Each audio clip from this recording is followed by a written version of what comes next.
Hola mis amigos, ¿qué tal? Dios les bendiga muchísimo. Ya estamos en la sección Pregúntale al pastor, la sección que te responde las preguntas de la Biblia y las preguntas de la vida. No existe peor pregunta que la que no se hace. Y vamos inmediatamente a la pregunta del día, que se lee de la siguiente manera. Pastor, tenemos una serie de preguntas con relación al tema escatológico que estamos estudiando como organización. Y nos gustaría saber su exégesis con relación al día final y con relación al hombre de pecado, que nos habla en 2 de Tesalonicenses capítulo 2, versículo 1 al 12. Por ello le preguntamos, ¿qué abarca el día final y quién es el hombre de pecado?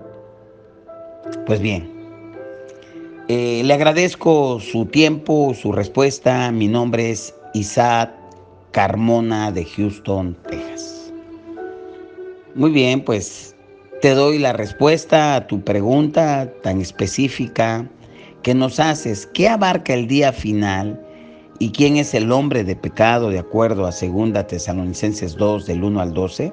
Pues bien, el hombre de pecado de 2 de Tesalonicenses capítulo 2 versículo 1 al 12, los invito a que lo lean en casa tranquilamente, es el anticristo que vendrá a la escena mundial al comienzo del día del Señor. Este día o ese día del Señor, que a veces se le llama el tiempo del fin, va a comenzar o se va a detonar o se va a inaugurar después del arrebatamiento o el rapto de la iglesia, que nos habla en 1 Tesalonicenses 4 del 13 al 18, y lo que nos habla también en 1 Corintios 15, donde en un abrir y cerrar de ojos, al final de la trompeta, los muertos en Cristo van a resucitar y los que hayamos quedado seremos arrebatados y así estaremos para siempre con el Señor. Pues cuando suceda eso, en ese momento, el día del Señor será detonado. Cabe señalar que el día del Señor, es importante subrayar y recalcar, que no es un periodo de tiempo de 24 horas, no, sino que es un periodo de tiempo prolongado que incluye los 7 años de tribulación o la llamada última semana de Daniel, que será detonada en el momento en el que la iglesia sea arrebatada. Se va a detonar en el regreso de Cristo para acabar por completo la rebelación contra Él. Abarca ese día del Señor el reinado de los 1000 años de Cristo en la tierra, la derrota final de Satanás, el juicio del gran trono blanco. Hasta ahí abarca el día del Señor. Y después de ahí, bueno, como dice Apocalipsis capítulo 21, se va a culminar con la tierra nueva, con los cielos nuevos, y de esa manera estaremos por la eternidad de la eternidad. Ahora, con relación al anticristo, se le da el título en 2 de Tesalonicenses capítulo 2, del 1 al 12, se le da al anticristo el hombre de pecado, porque él se opondrá en todo sentido al Dios bíblico y a su ley.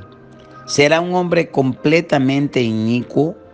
La maldad y el pecado será expresado en su máxima condición.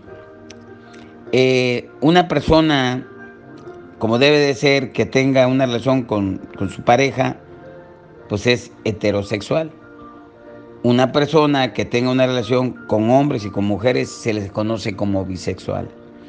Y está otro término a donde no solamente incluye hombres y mujeres, animales de todo tipo, esos son los omnisexuales. Esa es una depravación barbarísima. Y ese tipo de personajes existen. Y desafortunadamente, ¿verdad? Cuando uno ve el reportaje del apóstol de maldad que nos sale en YouTube sobre el apóstol de la luz del mundo, híjole, es terrible, es un monstruo el reportaje que se llena ahí. Pues el anticristo será en su máxima expresión. Y con relación al anticristo, eh, en Daniel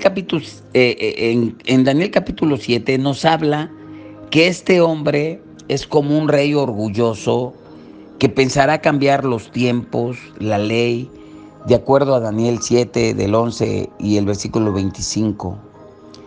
Y este hombre ofrecerá una falsa paz al mundo, y con su carisma, con su personalidad, con sus promesas increíbles, milagros impresionantes, va a unir a todas las naciones desde el punto de vista político, económico, religioso, y estarán tuteladas bajo ese liderazgo impresionante. Pero al mismo tiempo, este hombre de maldad, de pecado, este rey orgulloso, este anticristo, va a hacer un pacto con Israel por 3 años y medio, según lo que se lee en Daniel 9:27.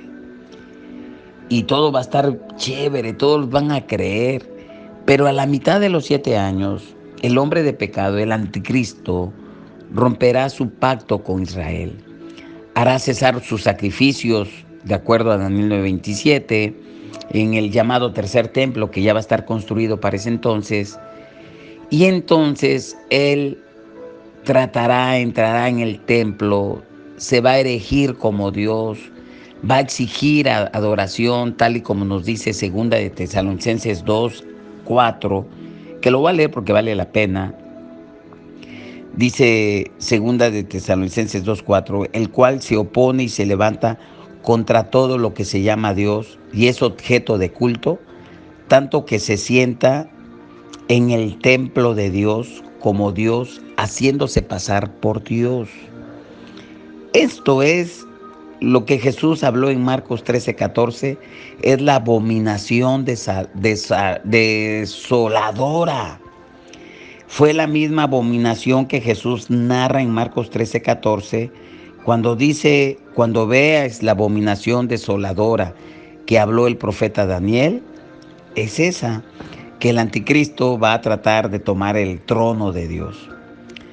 Entonces Satanás, por obra del anticristo, porque el mismo Satanás no puede encarnarse, entonces pues, va a usar al anticristo, y al poseer y al controlar al anticristo, Satanás va a recibir la adoración en el templo donde se debe de adorar al Dios de la Biblia. Y no es de extrañarse que el anticristo se le llame el hombre de pecado. ¿Por qué? Porque va a cometer todo tipo de ilícitos, de pecados, pero el pecado corona va a ser el sentarse en el mismo trono de Dios y exigir adoración como Dios. Eso es el colmo de pecado, por eso se le llama el hombre de pecado.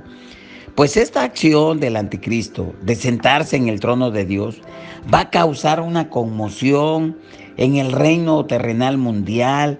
Las fuerzas del este se van a reunir para luchar no contra el anticristo, sino contra el Rey de Reyes. Y entonces van a tratar de combatir al Rey de Reyes y Señor de Señores, que viene y va a derribar al hombre de pecado, a sus aliados en la famosa batalla de Armagedón que nos habla en Apocalipsis 16:16, Apocalipsis 19 al 21. Y por supuesto, el hombre de pecado, el anticristo, va a perder esa batalla. Él y su falso profeta van a ser lanzados al lago de fuego, como nos dice Apocalipsis 19:20. Y la palabra de Dios de Apocalipsis 19:13, fíjate lo que dice: y estaba vestido de una ropa teñida en sangre, y su nombre es el Verbo de Dios, y Jesucristo, que es el Verbo de Dios, será el vencedor. Y nada más como una rápida observación de los acontecimientos que se van a dar en ese momento en el mundo, la maldad va a continuar aumentando a una velocidad vertiginosa, tal como lo dice 2 de Timoteo 3:13, mas los malos hombres y los engañadores irán de mal en peor, engañando y siendo engañados. Y cuando el hombre de pecado aparezca en escena, será recibido con los brazos abiertos por los moradores de la tierra. Es terrible, es terrible, es terrible lo que va a pasar y lo que está pasando. Y los que rechacen y los que sigan rechazando en este momento y van a rechazar al príncipe de paz, a Jesucristo, pues simplemente caerán en las promesas vacías del anticristo. Por eso es de vital importancia que cada uno de nosotros esté seguro de haber aceptado a Jesucristo como nuestro Salvador, como nuestro Señor, y vivir para Él. Dice Marcos, con eso quiero cerrar, 13:33, mirar, velar, orar, porque no sabéis cuándo será el tiempo. Esa es mi respuesta, amados, y Dios les bendiga muchísimo y les invito a que nos sigan enviando sus preguntas y les daremos respuesta cabal. Dios les bendiga mucho y nos vemos para la próxima. Pregúntale al pastor. Te invito a que visites nuestro canal Centro Cristiano Córdoba, que nos regales un like, que compartas nuestro podcast, que compartas nuestra liga y sé feliz. Y te recuerdo, no hay peor pregunta, no existe peor pregunta que la que no se hace. Nos vemos para la próxima. Bendiciones.